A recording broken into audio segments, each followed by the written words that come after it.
Well, let's get more now. We can speak to Nazak Nikakhtar, who is the former Commerce Assistant Secretary and Undersecretary during the first Trump administration. Thank you very much indeed for joining us. Let's start with that Supreme Court ruling. They've struck down the tariffs that were announced by President Trump's administration in line with the International Emergency Economic Powers Act. That's an act going back to 1977, I gather. Was the president wrong to have used that particular law? Well, very good to be with you. Yeah, the Supreme Court, this was a pretty contentious body of law that had never really been decided before. So it went all the way up to the Supreme Court. Even the Court of Appeals in the United States was divided on this issue. And ultimately, the majority opinion determined that the president didn't have tariff authority. But as it went to the Supreme Court was able to decide this on two grounds.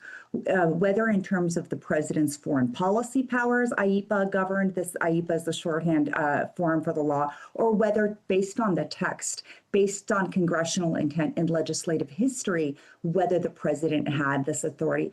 Ultimately, the Supreme Court looked at the body of law, looked at the legislative history, looked at all of the other bodies of law that actually do give the president tariff authority, compared it against IEPA, and ultimately determined that this body of law in particular only allows the president to block transactions like in sanctions, how the U.S. government uses sanctions, but does not allow the president or the executive branch to impose tariffs on imports.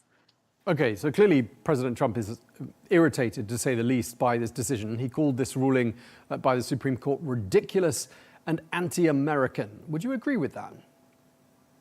You know, I understand the president's frustration, but really the president also underscored an important point. Secretary Bessent, the Secretary of Treasury, underscored an important point. This ruling does not take away the tariff authority that the president, all of the other tariff authorities that the president has.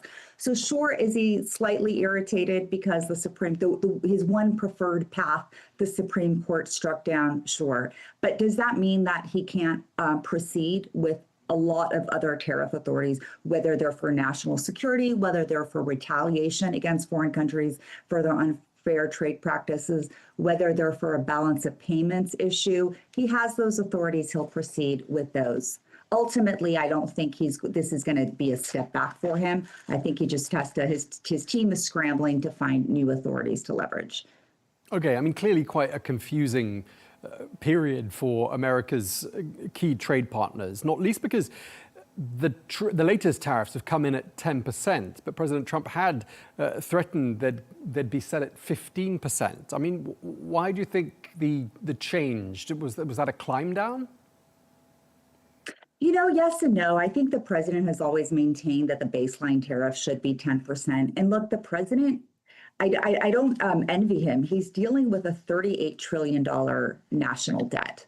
So he has to figure out a way to slow imports into the United States and increase foreign direct investment. He has been so far really using this authority called Section 232 of the Trade and Expansion Act of 1972, his national security tariffs, in other words, the tariffs he's already imposed on steel, aluminum, autos, copper, lumber, timber products, and he's threatened on semiconductors, pharmaceuticals, et cetera. That is the core basis of the trade agreements he's gotten with countries. I don't think that's going to go away.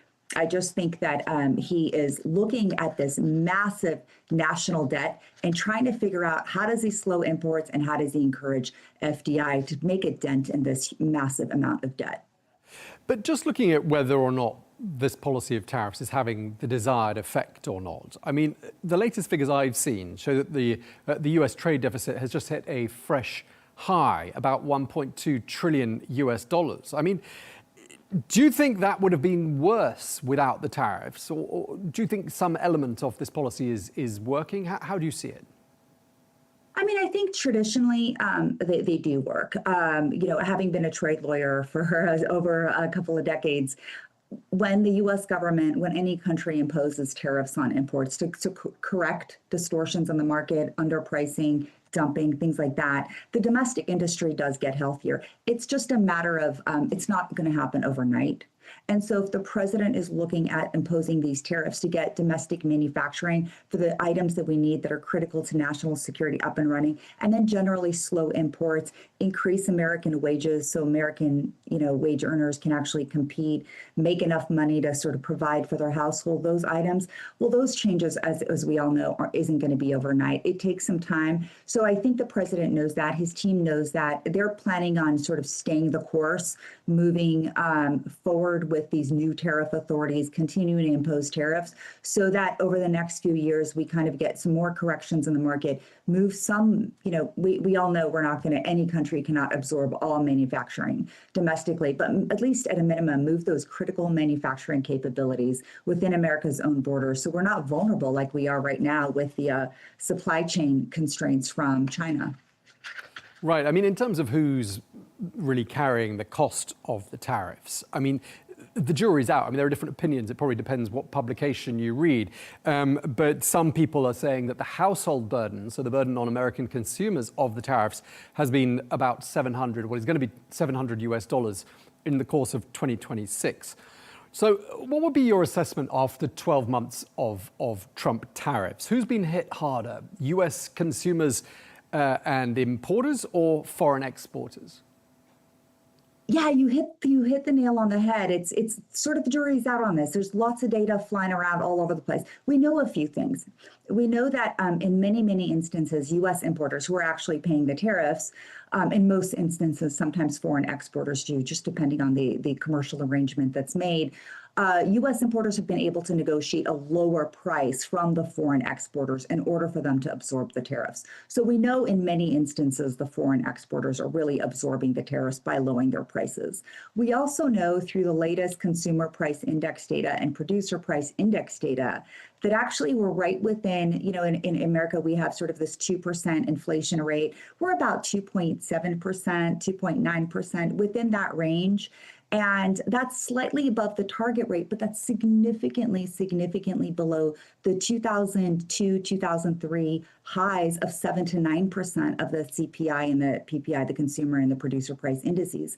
So actually, contrary to sort of what these economists do and their kind of fuzzy math, inflation has actually moderated despite some of the tariffs being absorbed by the consumer. Sure, I don't want to deny that. I don't think all of it is for the dynamics I just mentioned. But when we actually look at the markets and the price indices, inflation has actually moderated and it's within that target range. And that's what the president is really focused on. Going into the midterms, the last thing he wants to do is undermine those gains that he's achieved in 2025. He wants to keep inflation low. He wants to keep that into the target rate. So at the end of the day, whatever he ends up doing on tariffs, I don't think it's going to be dramatic. I think he's going to want to keep inflation low and impose maximum leverage on countries to bring some manufacturing into the United States by cutting these trade deals. Okay, I mean, some of America's trade partners are concerned. Some sound quite annoyed, in fact, the last couple of days. I mean, reading what statements have come out of the EU, the UK, India. They say they want clarity. There's talk of working together. And I'm wondering whether you think that is code for retaliation. Yes and no. I think these countries have come to the table before. I think that they will. Look, the way that the United States is looking at it, we have pretty significant market protections that we're facing abroad. Europe with its protections in their agriculture market, in their auto market. I think, having studied the auto industry in particular, the market protections in Europe for the auto markets using standards to displace American cars. And then when Europe engages in trade agreements with its trading partners, it forces them to impose those standards, further displacing American car makers from the global markets. I mean, the United States is looking at practices like this and it's saying, Europe, you can say, position, posture however you want, but we have been so injured for so many years, decades, by your market protections that it's time that we step up and we just demand more. And I think Europe can posture a little bit, but I think the fact that they haven't behaved as fairly as they could have in this trading relationship through dumping, through these market protections. I think that's undeniable. And I think it's those actual facts, other than posturing, that really is getting these trading partners to the table. I'll also mention just another example of Taiwan. Through decades of Taiwanese government subsidies to the semiconductor industry, it's hollowed out the American semiconductor industry. It's not that Americans couldn't compete. We invented the technology, but it's subsidies that have hollowed us out. So I think that the U.S. government isn't wrong to put some of these countries' feet to the fire and say, look, it's now time to make up for how many years our industries have been harmed by your unfair trading practices.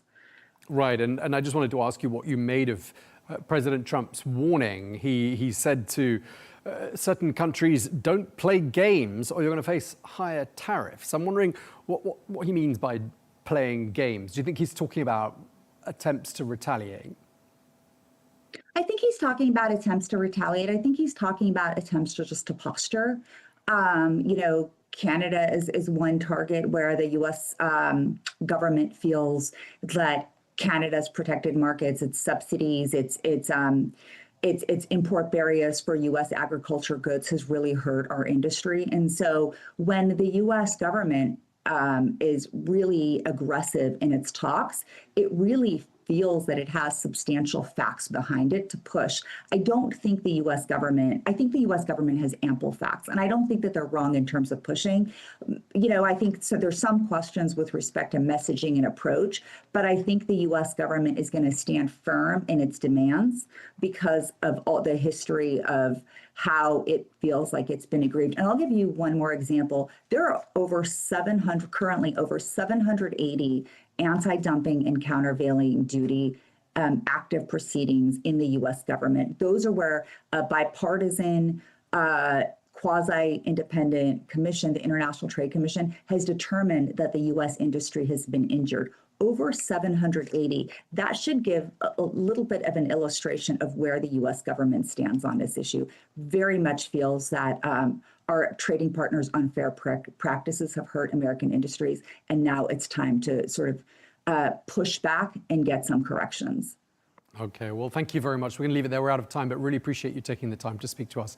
Nazak Nikakhtar, former Commerce Assistant Secretary and Undersecretary during the first Trump administration. Thank you for your time, madam. Thank you for having me.